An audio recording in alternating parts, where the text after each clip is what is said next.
All right, it's the Ruben Jay show, and I'm partially confused, but I'm really excited at the same time.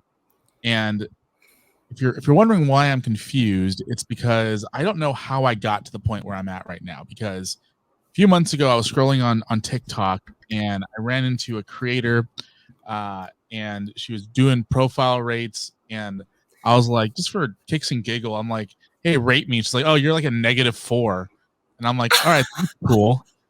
Let's talk more. And then she followed me on Instagram, or not Instagram, but TikTok, and we became friends. And now she's here, and we're going to talk all about that. Please welcome to the show. Am I calling you Corrine, Mandy? Is that what I'm calling you? Sure. That's what they call me. So Corrine, might as Mandy, well stick welcome. with it. Thank Welcome. you. Thank you for having me. I appreciate it.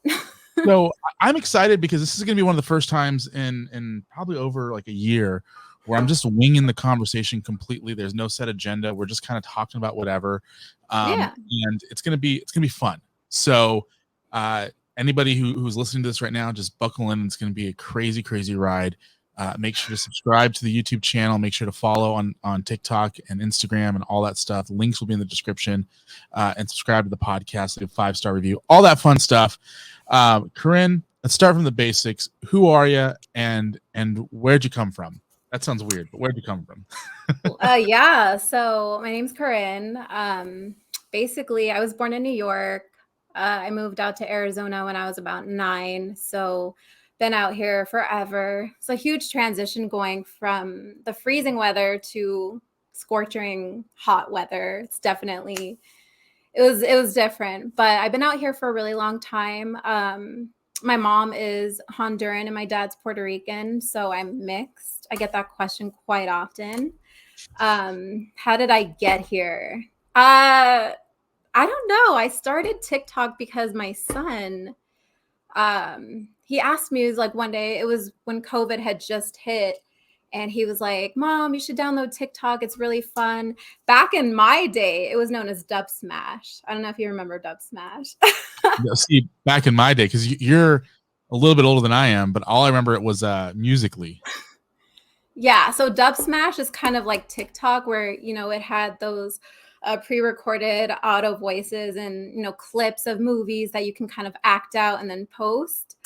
So I always wanted to be in acting or something. I was always into theatrics and stuff like that. So as soon as I downloaded TikTok, I was like, oh, this is kind of cool. And then I noticed what I could do on it. I started making videos, and then I think I went viral when I did the Big Ed video. That was my first video to ever go viral. It was a clip, and it was the dumbest thing ever. But after I went viral for that, I was just like, oh my gosh, that was crazy. I would think it got like 350,000 likes, something like that. Jeez. But just a stupid little clip like that was kind of the beginning of where I am now.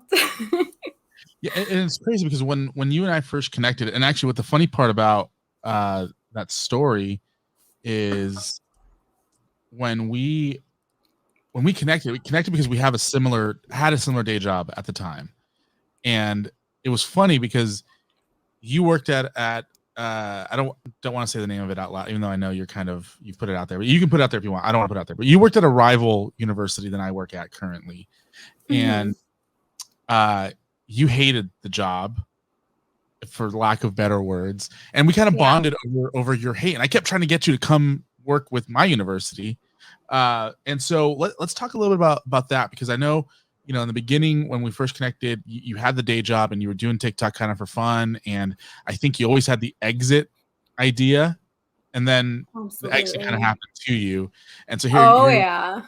So what happened to get you fired, and then how long have you been thinking about leaving to begin with to do do the creator thing full time?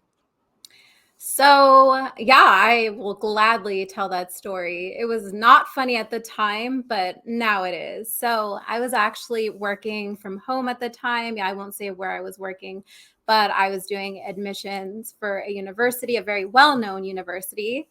Um, it was just, I was not working out for me. It was not something I wanted to do. I'm a very creative person.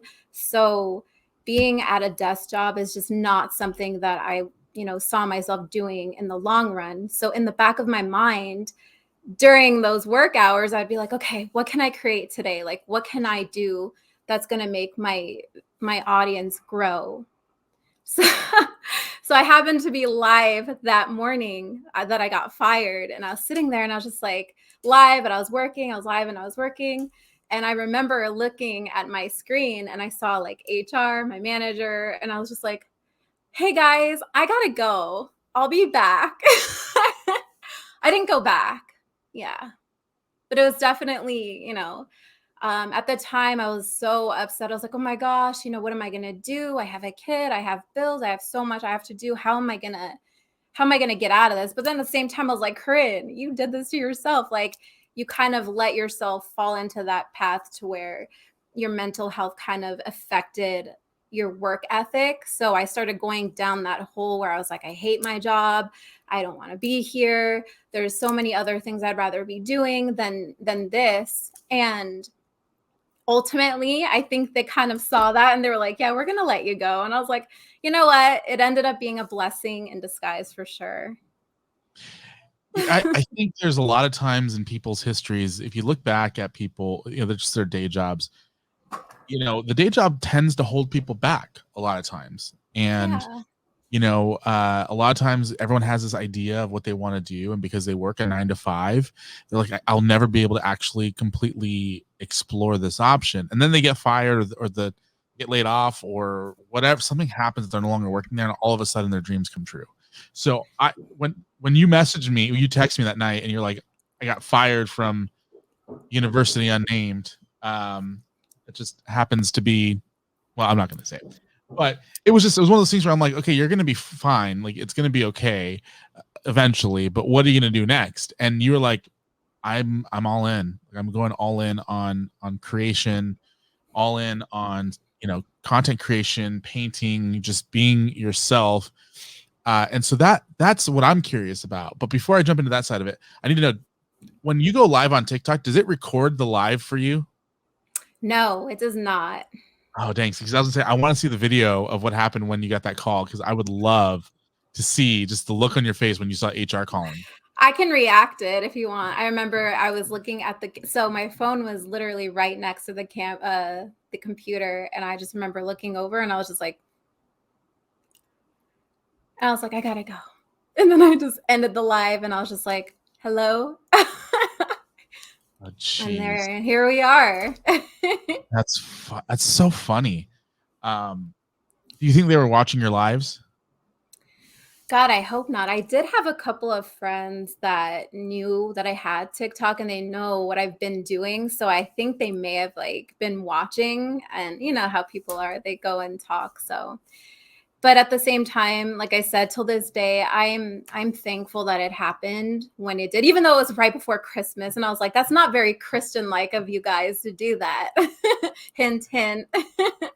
I was just like, man, right before Christmas, like, what am I gonna do? And then, like you said, I kind of went full in. Like, I started creating videos, at least 5 to 10 videos a day, and just obviously posting what I thought was good and good content. And then just kind of went from there and going live almost 6 hours a day. Whereas before I was sitting on the phone 7 hours a day, just hating my life. And I was just like, I can't do this anymore. If I'm going to talk to people about the things that I want to talk to, I want to do it, obviously not recorded on a recorded line. Right. So yeah, it was a blessing for sure. Yeah. So with I remember when it happened. It was right before Christmas, and it just, I thought the same thing. I'm like, why would they do this? Like, right before Christmas, why would they do that? Like, listen, I understand that, if there was a disciplinary action that needed to be taken or whatever, like, I understand that happening, but like, you couldn't wait another month to let somebody No. go. Like, you couldn't wait till the new year to let them go. Yeah. It's really crappy, but It was. Yeah. I but was only there for 6 months too. I was like, okay, I could get if I was here for like 2 years and I wasn't picking it up. And then I could see how you're like, all right, she's not getting the job done. Like she needs to go. But I was only there for 6 months. And, I worked in a very, very difficult department. I was in the military department. And for that, you have to know a lot about the military. So I have family in the military, but that's all. It's not like I was enlisted or anything like that. So Yeah. not knowing much about the military kind of was just the beginning of my downfall in that specific area. Yeah, and that's so. My understanding is that the military is actually kind of quite easy because typically it's just they have benefits and you can just get them going. But that's a whole different story. We won't talk shop about the university that may have a canyon nearby, and not a very grand. Not very grand but but so now let's talk about those first couple of months of well, I guess you're still in the first couple of months, first couple of weeks of doing full-time TikTok, because it felt like, from my perspective, a little bit of like just throwing stuff against the wall and seeing what stuck. And there were things that I still think that the whole profile rating thing, that to me, it looks like you get the most amount of views on. It looks like you get a ton of gifts, but you don't do that as often anymore. No. What happened? So basically when I was doing the profile ratings, I had gotten the idea from a friend who was like, dude, like I see so many girls doing this, like you should just try it. And I was like, that's not kind of lame. That's not really what I want to do. I want to find a way to go live and grab people's attention, but not in that manner. You know what I mean? I don't want to be just like a face that people are, oh, she's like pretty or what, you know what I mean? I wanted to have some talent behind it, but that was my way to start growing. I mean, I already had a lot of followers, but I did notice that every time I did go live and I rated people's pictures, my following would just grow bigger and bigger and bigger. So I started there, and then I started creating more content, and then I went viral I went viral a couple of times, but I went viral for some video of me dancing at a club talking about like blowing out my back and like millennials versus Gen Z. Like it was the dumbest video. I'm like, I've put so much sweat and tears into other videos. Why is this one going viral? And I just uploaded it. It didn't make sense, but I can't complain. It still doesn't make sense. Like I will jump on trendy sounds on TikTok and I get nothing. I get like 3 views, but it's fine. I don't do it for the views. Right. And you know what? I stopped doing that too, because before I was like, oh, I want to have at least this many views. And now I'm just like, you know what? I'm just going to post whatever I think is funny, whatever I think is good content at the time. And I've noticed that people like relatable things. If you're relatable, they're going to love it. So that video is why, I got 2.3 million, I think, views on it, was because it was relatable and it was something that people my age could relate to. So yeah, I tried remaking that video.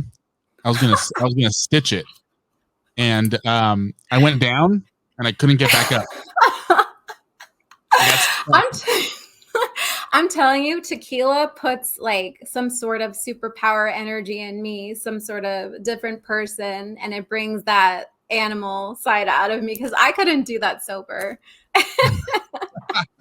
So you're I saying had to have some liquid courage for sure. So what you're telling me is like I got to switch from whiskey to tequila. That's what you're telling me. Probably. Okay. Because I'm a whiskey guy. I like tequila. There's some tequila I like, but whiskey is just where it's at for me. I can't do whiskey. I can't. No, it's fine. No one said you had to. It's like the tequila isn't good either, but it gets the job done. It gets me where I need to be quick, but I do get a little feisty on tequila. So we try to stick away from no tequila. Well, you're feisty already as it is. Like here's the untold secret about your lives is when I'm in the chat room on your lives, 95% of the time of it is you being mean to me. Never. You're so I am so nice. I am so nice. No, that's not true. I'm so nice to you, and you know this. So name one time that you were nice to me.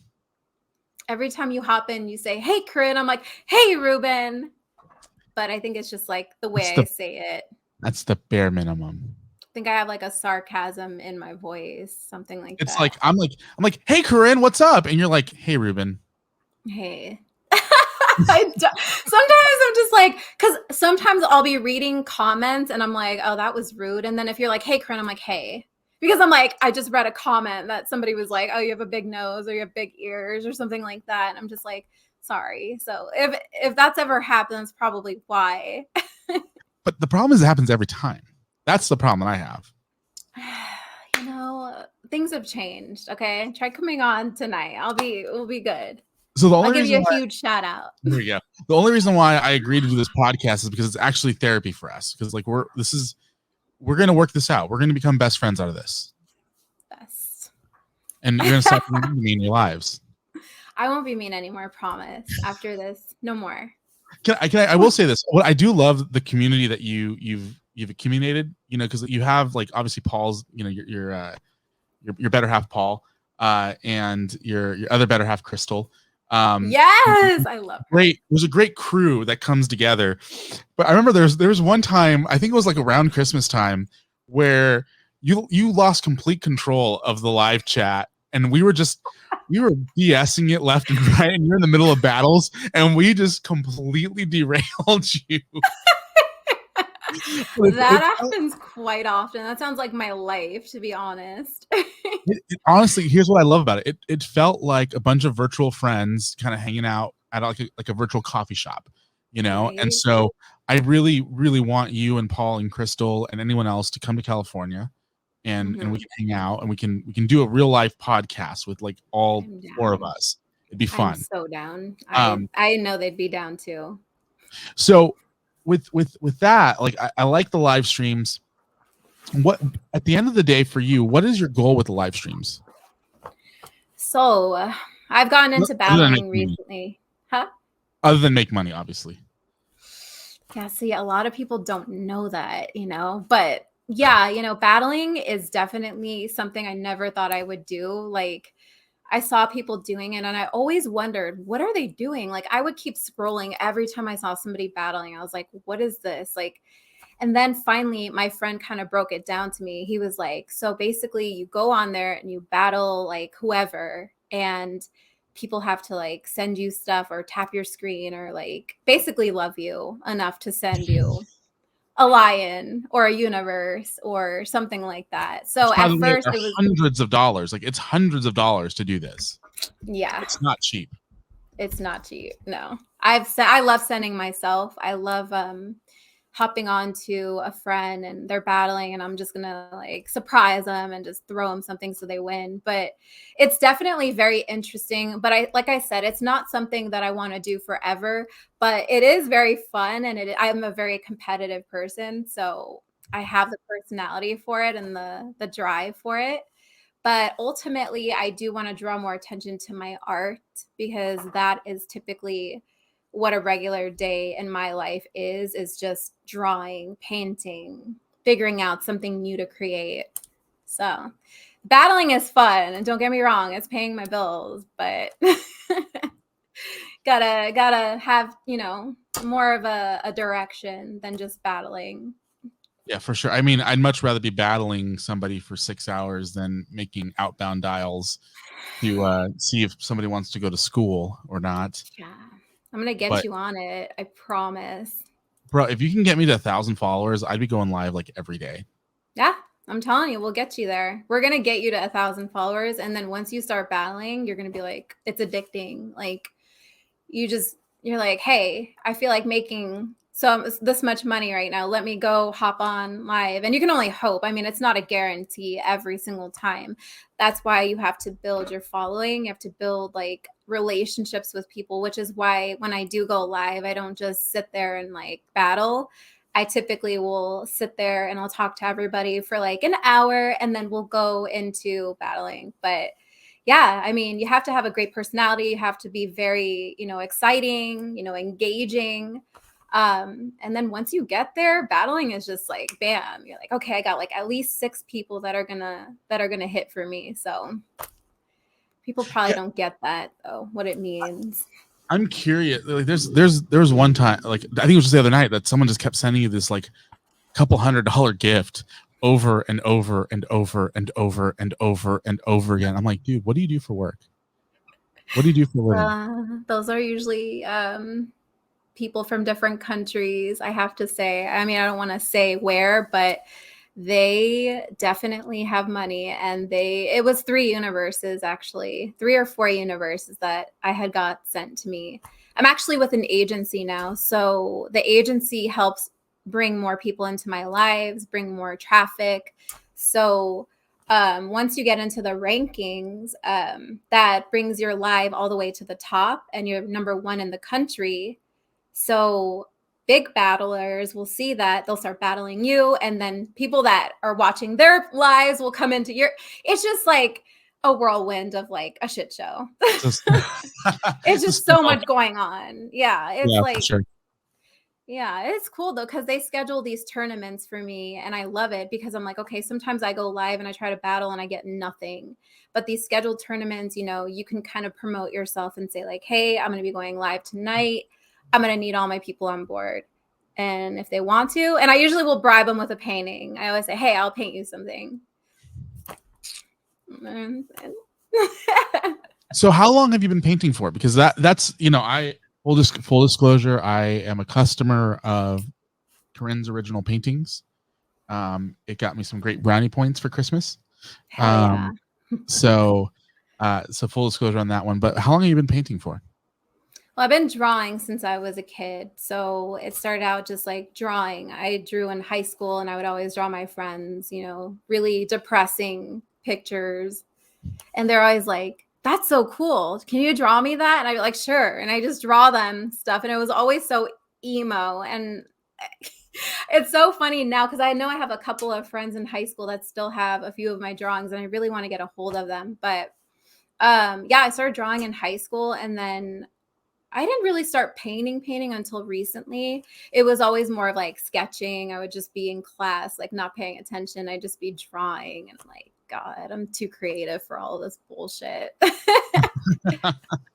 Yeah, so that's it's how the it ones you never started. pay attention are the ones who are the most creative usually. Yeah, definitely. I don't know what happened to Definitely. me. I mean, look at what you're doing now. You're doing great. Everything that you are working up to, it's going to go somewhere. You got to keep going. I didn't think I would be where I am today doing this ever. Yeah, so here's the fun part. I've been doing this for 15 years. I've hit the mountaintop and I've come tumbling down. I've hit the mountaintop again. It's a cycle. It's a constant cycle. And with every new technology, it's another opportunity for you to learn a new audience and build a new audience and build a new revenue stream. Yeah. And there was a way back in like 2010, I had a live radio show that I was doing every week, and I had hundreds of thousands of people who would tune into it live and then listen to the archive of it afterwards. So, I've tasted the success. I know I can do it. It's a matter of like, Heck yeah. now I have like a full-time job and I have to actually like, balance all these other responsibilities as part of it. And it's just, it's crazy, but it's fun. And, Yeah. I myself never paid attention in school. I hated it. I hated school. Me too. But I was a great communicator. And so when I graduated high school, I was like, oh, maybe I should become a teacher. Maybe I can actually like help kids pay attention. And then I realized that it's like a lot of school. And I'm like, well, what else can I do? And I can talk. I can talk. I can talk for a living. So I got into Yeah. radio. That's But awesome. what for you, like what opened your eyes to realize that, oh, not only am I a good drawer, but I can actually paint stuff? Because your paintings are really good. Like Thank you. that's the one thing that I will say is a lot of times people like, they're like, oh, buy my painting and the paintings kind of suck. Yours are actually really good. Thank you. That means so much to me. Like that makes me so happy to hear. I guess it's just a way to keep my mind focused on other things because I have really bad anxiety. I have really bad ADHD. So when I'm painting, my mind just is so focused on that. And it brings me almost peace and like in my heart and in my head. And because like aside from painting, my mind is nothing but chaotic every single day. So being able to kind of sit in my room or in my art room and just pull out a canvas and just start painting, it definitely brings a lot of joy to my life and peace. So that's something that I absolutely love doing. And when I hear people love my paintings, I'm just like, really? Like, you want to buy my painting? Like, that's crazy. You sold me a painting for $4,000. No, and it was literally like a stick figure. I don't know like who would pay for that, but that was See, you sent me a picture of something else, and then you mailed me a stick figure, and I'm like, I got screwed over here. Oh my gosh, that is so funny. That is something I have to say that does stress me out a little bit when I do custom paintings because people are like, "Oh, can you do this for me?" And I'm like, "Yeah." At the time, I'm like, I could totally do that. Like for instance, the Annabelle painting I did from The Conjuring. That thing, I think that thing was possessed for sure because I could not get that thing finished. I worked on it for like 2 months. I think I kept starting it, restarting it, and I was like, God does not want me to finish this painting. The guy who bought it, actually, he's a really good friend of mine, big sniper too. He loves it, so I That's was just good. glad he liked it. If you like it, then I'm happy. So typically, what I've learned is the artist is the one who hates their work the most. They always find Yeah. something that they can see that no one else can, Right. and it bugs them if something is even slightly the outline slightly off, Oh or yeah. the shadowing isn't correct, or whatever, or it just didn't turn out the way that the artist envisioned it, but the person who requested it is always like, oh my god, this is so like, typically they don't notice the small details. No.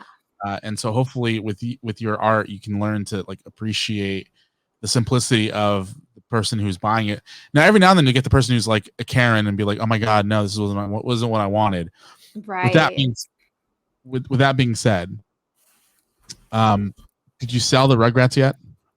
No. So I have a friend who wants them really bad, but he's kind of going through some stuff right now. So I still have him on hold. The babies they have not been adopted yet, but I'm waiting. I'm giving him some time to kind of cope with what he's going through, and when he's ready, we'll sell them. We'll get them adopted. I I don't was even gonna, really want to let them go. I love them so much. They're so colorful to my dark, everything else. everything. Yeah. Yeah, I need those in my life, so I need you to send them to me as a gift. You got it. They're on their way today. That'll be $5,000, not a gift. Oh gosh, I'm not falling for that one again. Uh, just having like What? a used baby diaper. That's a good Stop. idea though. When somebody like is trying to troll you online, just send them like it's like, hey, buy this painting, and then send them a different one. Right? Something completely different, or have my son do it. Actually, my son is a really good artist. I shouldn't have said that because he's really, really good. So But let questionable. I want to talk to you about music because Yeah. you and I both love music. Heck Um, yeah. and I I know what it's like to have an artist that this absolutely means the world to you. And for me, it's a band called Alter Bridge and the singer named Miles Kennedy, which you refuse to play their music in your lives. And their music has gotten me through the absolute worst of times and has been a highlight in the absolute best of my times of my life. And for Right. you, you have mentioned a lot that Chester Bennington is an artist that you not only respect but cherish dearly, to the point where you have a tattoo of him on, I believe, on your arm. Oh yeah. Tell me a little bit more about why Chester Bennington means so much to you, because it's a very I love talking about this because music, I believe music is like a universal language, and Oh, for music really sure. saves lives. So I would love to know more about your connection with Chester. So actually, I was introduced to Linkin Park by my best friend, who's like my sister, but my best friend in seventh grade. She had pulled out Reanimation. Aside from Hybrid Theory, that was the first album that I ever listened to, but she had pulled out Reanimation. And it's just such a nostalgic feeling. It reminds me of the drives we would go on, and we would just blast Reanimation. But the first song that I had ever heard by Linkin Park was My December. And I remember being so drawn to Chester's voice. I was like, God, his voice is sexy. I was like, who is that? I was so like, wow, his voice is just so like beautiful. So I got into them that way. I started listening to them religiously, like every single day I was jamming on my little what was it back in the day? The iPod, the little shuffle. Oh my I would gosh, listen to yes. them. Actually, no, it was the CD player. What am I talking about? I had a CD player back then, and I had Hybrid For Theory those who are jamming. listening, a CD player is a device about this big, and you put a CD in it. A CD is a disc that you can put music on. Yeah. Yeah, but don't dare to walk too fast because then it'll skip and then I have to like restart everything. Yeah, It's like unless you had chaos. hundreds of dollars to buy like a sports grade level CD player. Exactly. There you go. Or boombox, right? So yeah, I got into Linkin Park and I've been a fan since. So just listening to Chester's voice, listening to Mike Shinoda, like they were all so talented. Their lyrics just always resonated with me, like with what I was either going through or knowing Chester's backstory and like how he was bullied and other things. I was able to kind of, just feel like empathy with him. And I just felt a connection, even though I didn't meet him. He was born in Arizona too. So unfortunately, I never got to meet him. I have a ton of friends that did meet him though. And I was like, of all people, I should have met him. I was his like number one fan. But he went to Greenway High School out here in Arizona. So that's literally like 20 minutes away from me. But That's pretty cool though. uh, yeah, just their music to me, it was just amazing. Like all of their songs just hit. Either it's like, you feel like, hitting it hard in the gym with like, some one step closer, or you're a little sad, you want to hear like Shadow of the Day, kind of brings you down to that level of, emotions and you feel it with him. So he saved my life for sure. Um, Yeah. I can't even, yeah, he saved my life. That's all I can say. So what was it like the day you found out that he died? Oh my gosh. That was probably one of the worst days that I've had in my life. That sounds insane. I've had family members pass away and I was like, man, that's sad, and I didn't cry. And I hate saying that. It's not that I'm not an emotional person, but I was actually at Jump Street with my son and we were hanging out. I was with a friend too. She was with us. And my mom had texted me because I had tickets actually for their concert. It was supposed to be in August. And I had tickets. And I remember specifically that day, I told my mom, I was like, Mom, I'm going to buy these tickets for however much money they are. And I'm going to go to this concert and I'm super excited. But I have a really, really bad feeling that something's going to happen and the concert isn't going to happen. Like they're going to cancel it or something is just not going to let them perform. And my mom was like, oh, it'll be fine. You're just worried because, you're excited to see them and you're just thinking the worst. Well, to say the least, that day I had gotten a text from my mom and she was just like, did you hear about the singer that died? And I was like, oh no, like who died? I was like thinking to myself, I wonder who passed away because she didn't say it. And I'm like, Mom, I love Linkin Park. How did you not put two and two together? So of course I pull out my phone and I Googled it and then I saw his face and it says lead singer of Linkin Park commit suicide. And when I say like the waterworks came, I just like, first it was like shock. And I was like doing more research. I was like, this can't be like real. Like maybe it's just like a stunt. Somebody's just like a prank or whatever. And then I saw it on TMZ. And like once you see it on TMZ, it's like a valid thing. It's real. So I sat there and I just like, we have to go. I was like, we need to leave because I was in just tears. I was in tears and I don't care what anybody says. Like people can say what they want. Like, oh, you cried over a celebrity. It wasn't a celebrity. It was somebody that actually saved my life. So of course it was extremely heartbreaking for me, especially the way he passed away. So Yeah. worst And day. the thing that the thing that breaks my heart about that whole situation is the fact that it wasn't that much like after Chris Cornell took Chris his life. Cornell. Yeah. And it's well documented how good of friends they were. Oh yeah. And I don't did they ever talk about a note for Chester? Did they find one? No, there was never a note that I know of. there was never a no. I just do know from like, interviews that I heard that he was just going through a lot. He had relapsed on alcohol. Actually, the day they found him, they found a bottle of, I think it was, I forget, it was a bottle of some sort of like liquor.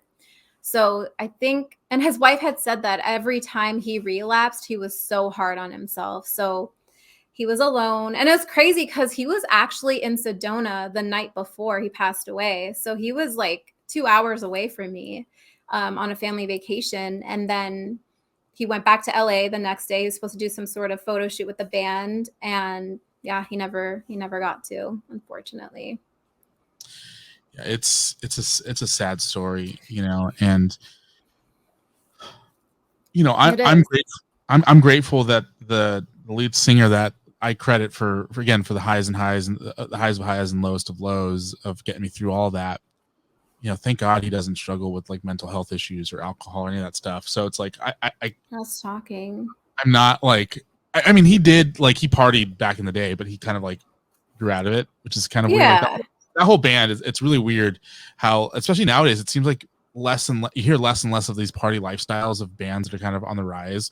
Like unfortunately you're still seeing people dying of like overdoses and stuff, but typically those are Yeah. bands that have like they started in the party era and they never actually got out of it, but like bands Right. coming up now it's like it seems like that it's kind of cleaned up a little bit, which is cool Yeah. and it's good. But like I can't imagine the day that I wake up and there's news that Miles has passed away. Like I can't imagine it. I can't. I just it's one of those things where like I don't want to ever have to think about that day. And here you are, you've lived through that. Uh, it How do was you so yeah, it was awful. how do you feel about the band releasing music after the fact? Because they released that new song, right? Yeah, so there's Lost and then oh god, I forgot the second one. But yes, I know I'm a terrible fan.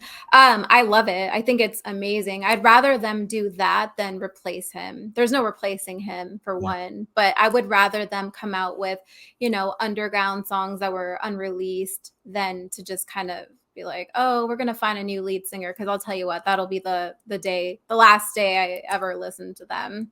Um, I don't think that there's any talks of them replacing him, but at the beginning, I did hear some rumors that they were thinking about putting somebody else as a front man, and I was just like, they're going to lose all their fans. Well, not all of them, but the really dedicated fans, I'd say. Well, But I yeah, would challenge real quick. I would challenge that because I think that there's one singer in particular that I think could play that role pretty well without taking the lead singer role. And who? so his name is Jeff Goot, and he's currently the lead singer of Stone Temple Pilots, Oh, okay. And which Chester Chester was. filled in for a little bit. So Yep. there's a connection there. Jeff Yeah. Goot is actually a personal, was a personal friend of mine for a minute. He was on the X Factor. He did really well, and I think he could vocally fill that role. And there's a way that you can do it where it isn't like replacing Chester. It's Linkin Park with guest whoever that person is, just singing those parts. However, Yeah. I don't because I guess the question comes down to would you rather see Linkin Park come out and perform live and have somebody fronting the band at moments and doing what Queen does, which I don't know if you're familiar with what Queen does. Of course. Queen Yeah. has Adam Lambert come out and Adam Lambert will sing, and then there's parts where they'll blast Freddie on the big screen and they'll play performances from the past. And it's a really cool experience. I'm actually going to experience it in November. I would be Nice. interested in people seeing Linkin Park in a similar manner where you have like say a Jeff Goot coming out singing some stuff live, and then those really emotional spots, those really high spots in songs. It's Chester from a previous performance. Yeah. So, fun fact actually, I went to the Hollywood Bowl concert, their tribute concert after he passed away, and it was amazing. It was amazing. They had everybody there, and everybody was sort of filling in for, his parts, which at that point, I think all of the Linkin Park fans kind of realized like there is nobody else that can touch his Mhm. vocal cords like ever. You Yeah. had Gavin Rossdale coming out singing. I think it was Leave Out All the Rest. And as much as I love Bush and I love Gavin, I was like, holy moly. Like, you kind of realize that Chester's voice is like untouchable and nobody can ever reach that. I mean, I'm sure there's somebody out there that could totally pull it off, but seeing all these different artists come together in his memory and sing all of his songs, it was such a touching concert, and I cried the entire time. Yeah, I cried literally the whole time. I had a box of tissues my friend brought me, and he was like, here's your box of tissues, and I was just crying the whole time.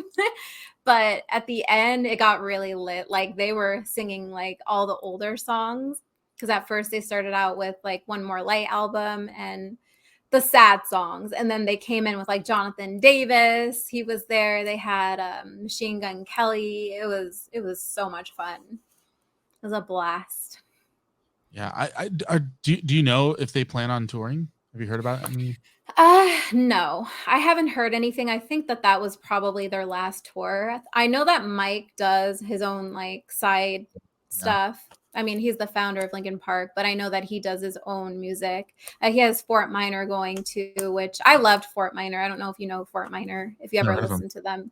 Fort Minor, he was the lead singer of Fort Minor. So yeah, if he would come back with some Fort Minor stuff, like Mike Shinoda is always going to be good. He's a great producer. He knows what he's doing. So yeah, sure. I think he'll put some stuff together in the future, but not Linkin Park. For sure. Yeah, I think there's a certain level of like, just let it be, release. I would actually be more interested in hearing like demos, like to start releasing the demos. Yeah. That'd be fun. I think yeah. Yeah. When I heard Lost, oh my gosh, I started crying because I was like, it sounds just like Meteora, you know what I mean? Like old Linkin Park. Because when they came out with One More Light, I wasn't a fan. I was like, okay, this sounds weird. I don't really like it. It doesn't sound familiar. But after he passed away, I kind of was like, wow, this album, if anything, is probably my favorite because it was his last album. And it had so much meaning around it. Like, if you listen to every single song, you're like, wow, this was like his goodbye for sure. Yeah, that's a sad note. Mm-hmm. I want to transition now and talk more about your presence online, because it's not every day that I get to talk to somebody who goes live on TikTok every day or most days. And I've seen the comments that people leave. I've seen the good comments. I've seen the bad comments. I've seen the ugly comments. I've seen everything in between. I've helped ban people from saying stupid stuff. Yeah, you're my moderator. You're one of my moderators. Yes. I should, full disclosure, I work for her now. I know, I gotta start paying. Oh, right? What percentage? Give me like 7% will be good. 7 for now. But I remember, I do want to just laugh and say that we banned somebody accidentally. And by Mo, it was Mo. Crystal did that. Yeah. Fire on the spot. He was like, "Hey, did I get blocked?" And I was just like, and then I think because Crystal's so overprotective of me, and she was like, just blocked. She saw something that just looked a little off, and she just blocked him right away. I was like, "You're a G." You're a G, but you blocked Mo. And Mo was like the most innocent man ever. He was so sweet. He would always be like, "Corrine, I hope you're having a great day." But the funny part is everyone was like, "What happened to Mo?" Like, we all, for like a week straight. Everyone was like, "We need to get him out. Where is he?" Right. But with that, like, I'm curious how you deal with the haters, because there are some haters that come in. There are some people that, will comment on, whatever. I don't bring up any of the particulars because I think it's stupid. I will. I don't mind. You can, but I just think it's stupid that people have the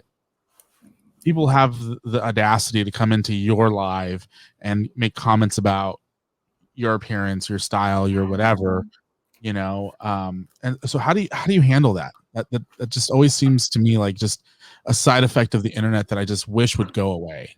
Right. Bullying. I hate bullying because I was bullied when I was in 7th grade. I was called ugly, like hairy, because I'm Puerto Rican. We were like got hairy arms, and I didn't shave my arms, so like I got bullied for that for so long. But I kind of after high school, I just was like, you know what, the haters, I don't care. So when I go live, when I first started going live, and I noticed that I was getting like good comments and then really rude comments, at first it did get to me.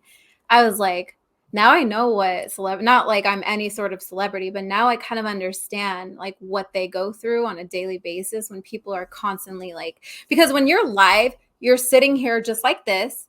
Everybody's watching you, everyone's listening, and they're just sitting there waiting to just bring you all the way down. So, when I hear comments, I just kind of laugh. I'm like, yeah, I know. Like somebody said one time, they're like, your ears, do they bring satellite? I was like, actually, yeah, I think Dish Network or something. I just kind of like, I make it a joke. I'm like, yeah, I have big ears. What else? Like when you come for somebody's looks, that's a low. Because this is how I was Do born. you You have know what big I ears? mean? I do. I've I'm not never gonna. like. I'm not gonna show them. Well, I But mean, I'm not. yeah, That's a weird thing to ask, but like, I'm like, I've never like. Maybe it's just me because I'm not like looking to like. I don't know. I'm just I not have looking. big ears. I got my head stuck in a fence when I was like 7, and they had to call the fire department to bend the wires to get my head out because my ears were so big. Oh my gosh, I that's pretty. know. That's It was pretty funny. awful. It was very But traumatizing. so with some of that too. I mean, there's also been some very just straight up distasteful comments that I've seen people Mm. people make, and just I'm sure your DMs look thirsty as F. How do you deal with that side of the internet? You Well, just let for Paul do it. one, yeah, but Paul is very like calm. He doesn't get offended. He doesn't get jealous. Sometimes, he'll be like, hey, I don't really like that. But he doesn't get jealous to where he's like controlling and like, I don't want you going live. Like he supports me like 100%. So Yeah. I'm so thankful that I have him as a partner. But um I do get a lot of very weird comments. I think the weirdest comment was like, I want to cook up your placenta and eat it. Well, this is where we're ending the show. Because what? This is going to be the most entertaining podcast that you've ever done. Well, I don't know about that, but it'll be pretty good. But what? Like, why? Okay, listen. I know there's some health people out there that say that that's good for the woman to do after childbirth. But why in the like? Who gave them? Why would you even like? There's so many questions that I have. What? Yeah, trust me. That definitely caught my eye. If they were looking to catch my attention, they definitely did. Because I had a couple hundred people watching. Not that that's like a ton, but I was like reading the comments and I read that, and it actually scared me. Some of the comments actually, they scare me. They don't like make me feel anything else, but a little bit of like I'm very careful with my location. I don't really like telling anyone on live like where I live, because a lot of people are like, "Oh, where are you? Where do you live?" And I'm just like, I don't know if I want to release that anymore. So I'm very cautious with like where obviously people know where I live, but I don't like to tell them exactly what city I'm in. But at one point I was like, damn, I need to like be careful, because that was a really creepy comment. That's not just like, oh, you're pretty, like, oh, this and that. It was like Jeffrey Dahmer stuff, like Yeah, Ted Bundy. that's weird. And anyone who's wondering, her last name is Rodriguez, and she lives in Albuquerque, New Mexico. Yeah. Yep. I love So, it. I live right down the street from where Walter White filmed Breaking Bad. So. Yeah, I've seen the house. You've sent me pictures of the house. It's Oh yeah. Yeah. A lot of traffic. So what's your advice for people, particularly women? I obviously, I think you can speak really well to how women should handle themselves online. What's your, because like for me, like my girlfriend will send me like comments that people have left on her stuff, and I'm just like, first of all, they're right. You are, this Lauren, you're watching this. I'm talking about you, not Corrine. Okay. I'm like, Aww. they're right. You are super gorgeous, and you're mine. She's so cute. She's adorable. That reaction you got of her opening my painting made me so happy. Anyways, Yeah, continue. he's the best part of me. And so, but I it's sad that women have to deal with creepy guys on the regular, and distasteful women trying to, knock each other down, and whatever the situation is. What's your Yeah. advice as a woman?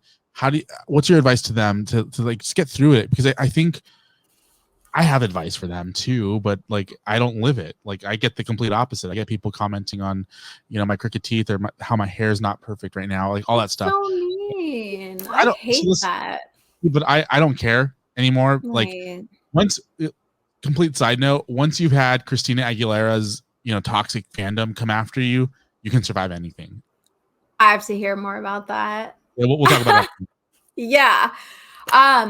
Okay, so I would say the best way to handle negativity and women coming for you, because I've had a lot of people say, like, oh, you're a mother, like you shouldn't be posting that, or you're in a bathing suit, which I mean, I don't really have much of that up there. I mean, my posts are a little bit of, I try to keep it classy but a little sexy sometimes. I do like doing get ready with me, outfit of the day, stuff like that. So I do get some people that will have a negative comment like, oh, you shouldn't be acting like that, you're a mother. And to me, at the end of the day, I know the mother I am. I know the girlfriend that I am. I know, I guess, where you cross the line as far as like respecting yourself and not respecting yourself. I'd say I'm pretty good, and I know, where my boundaries are. So as far as advice, you're not paying my bills. If you're not paying my bills, then you have no right to say anything to me. You know, people will knock me for going live. They're like, "Oh, do you work a real job?" Like, that's none of your business. And you know what I mean? That's my personal business, and I am working on so many things that people don't even know about. So, like I said, at the end of the day, as long as I know my truth and I know who I am as a person, nothing will really get to me anymore. Yeah. Yeah, Yeah. I love that idea. And I think that just in general, I think people, especially young people, they just don't know their own self-worth, No. and they're No. too focused on how many likes they can get, how many clicks they can get, how many views they can get, how many people Yeah. they can get to comment on their stuff, and they equate their self-worth and their value to the amount of interactions that they can get. And the Yeah. reality of it is it's not so much what you can get out of people, but it's what you can give other people, and what you Right. can do to make the world a better place. Not Exactly. zero people can comment on a picture of mine, and I still know that I'm a good person. I still know that I'm doing Yeah. the right thing every day, and that, I'm not going out and killing people or doing whatever. Like your Exactly. self, anyone who's listening to this right now, your self-worth is not in your followers or in your likes or in your comments or No. in your DMs. In fact, No. the minute people start putting value on those things is the minute you should probably cut them out of your life. Yeah, absolutely. Absolutely. I totally agree. And I couldn't agree with you anymore. But I do believe a lot of the reason why we are in the situation we are today is because of this generation and the things that people see and comparing themselves to, women compare themselves to that girl or this girl, or she's skinnier than I am, or her, body is nicer. And I think that that is so toxic for us, for our brains, for our minds, for our lives every day. And I will take a break from social media. Like I will delete, not my TikTok, that won't happen, but Your my moneymaker. Instagram. Yeah, I would delete my Instagram for a year, 6 months, and I'd come back and I'd be like, okay, it's still kind of lame, I don't even know why I have it. But taking a little detox from social media is very, very healthy, I believe. Everybody should do it, even if it's for a couple of weeks, because some people really can't live without it. I can, minus TikTok, but it will do so it'll do so much for you if you think about it, like not constantly looking at where this person is. Oh, I went to high school with that person, they're graduating, college, they're doing all of this, they have a million dollar house, they're married, and I'm like, god, I'm still living in here and I am not there yet. It's so bad for your mental health. It's not healthy to do that. And that is why I believe in taking social media breaks, because our generation is so fixated on being on the internet all the time, scrolling, see what's, what's better. So yeah, I could go on. There's an Out. interesting trend happening with young people, and more and more young people are buying dumb phones and getting rid of the apps and getting rid of the constant connectivity and the constant just information overflow. I remember in the middle of the pandemic, like right in like April or May of 2020, there wouldn't be a minute that would go by that my phone wasn't ringing or dinging of some sort of bad news of this concert got canceled, this person died, that person, and I remember having a moment where I turned off all the notifications on my phone. Oh yeah. I'm like, I can't do this anymore. Yeah. It's depressing. Best decision I ever made. Yeah, it's depressing. My mom has the news on 24/7, and I told her, I'm like, that's so unhealthy for you, because So bad. It makes you paranoid. It makes you think that everywhere you go, I mean, I get it, because the world we live in nowadays is insane. You can't go anywhere without being scared for your life. But at some point you have to just be like, you know what? This is life, and whatever is meant to happen is going to happen, whether I want it to happen or not. Obviously, you want to be cautious, but yeah, I believe in turning off the news, CNN sometimes. Like, it's good to know and keep up with like everyday news, but there's some things that are just so depressing, and I'm just like, I can't handle hearing about this anymore. I can't. There's a new shooting almost every like week. And I'm just like, I'm tired of hearing about it. It's unfortunate. And it's not that I don't care. It's just that my heart can't take hearing any of that anymore. Yeah. And I'll tell you this, the day that I turned off my Facebook notifications and my Instagram notifications and all that stuff was the first day in a long time that I was able to just go breathe. Yeah. And I haven't turned them on. I haven't turned it back on since. That's awesome. I don't have Facebook. Well, that's probably a good thing. I need it for this stuff, but I literally I'll log in and I'll post whatever I need to post and I get out. Because I don't need it anymore. The only app that I still get notifications on is YouTube, and that's just because if I get a comment, I want to be able to like respond to it pretty quickly. Of course, yeah. But it's crazy. Corrine, when are you launching your podcast? We got to get you going here. So yeah, I have so many ideas lined up for that. I just have to work up the courage to just be able to like listen to my own voice and look at myself like, ew, like even this was like, is there like a blurring effect where we could blur out my skin, make it look really nice? And then I was like, no, because that's not authentic. So I think once I become, I got a blemish right here. And earlier I was like, I should do some touch up on the no, you're good. No, you're so right. Being more authentic is what people want to see, and not the filters and not, the glam, all this. I mean, I have glam on right now, but what's more important is what comes from your heart and what you're talking about. You know what I mean? So at the end of the day, what you look like is important, but not the most important thing. Well, I can tell with you, I think and correct me if I'm wrong, but I feel like you do your makeup more because it's fun. Like you actually do creative stuff with your face. Like you're not just making yourself look like a clown. You're actually doing cool things with your makeup. Like I've seen some of the stuff that you've done. It's really incredible. Like I'm surprised that you're not doing that even part-time. Thank you. I was a makeup artist. I worked for several different lines, MAC, Chanel, Dior. I've been doing makeup my whole life. Not my whole life, but my whole life. So yeah, as an artist, I was a makeup artist as well. So I did the whole wedding, prom, like homecoming. And that got kind of repetitive to me. So a lot of people ask me, do you still do makeup? I'm just like, yeah, not really. It's more of like if I need to and then somebody needs some help, then I'll totally help them out a little bit. Right. Yeah. People are so cheap. Nobody wants to spend money on makeup, on art. I get it. It's not, you don't need it. It's not a necessity, but if you want something to look good, you're going to pay for it. True. That's true. But it's also one of those things where art isn't a poor man's game, like right. You look at art and I'll be like, okay, I know this is probably should be hundreds of dollars, but like I can only afford to pay $50 for this. And art, what people don't realize is that for every one painting, there's dozens of hours of work behind it. Oh God. Yeah. There's That's so much time. underestimating it.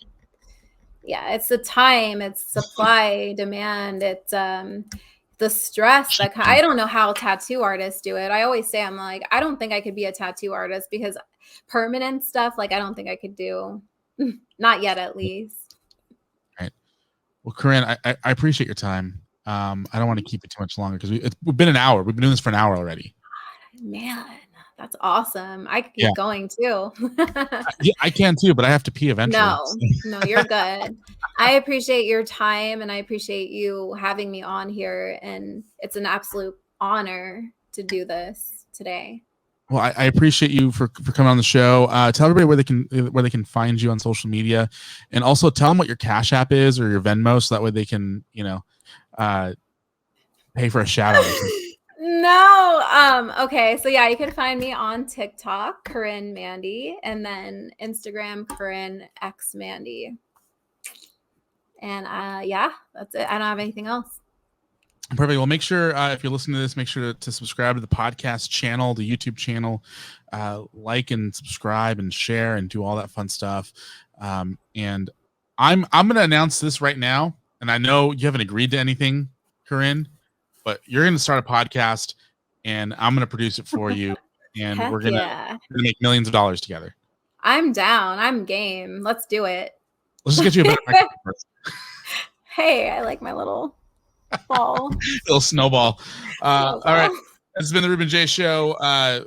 Again, make sure to like, comment, subscribe, all that fun stuff. I'll be back next week with have a great conversation about AI next week, guys. So make sure to come back. Tune in, guys. Well, thank you so much, Ruben. Cool. Don't go anywhere. Okay.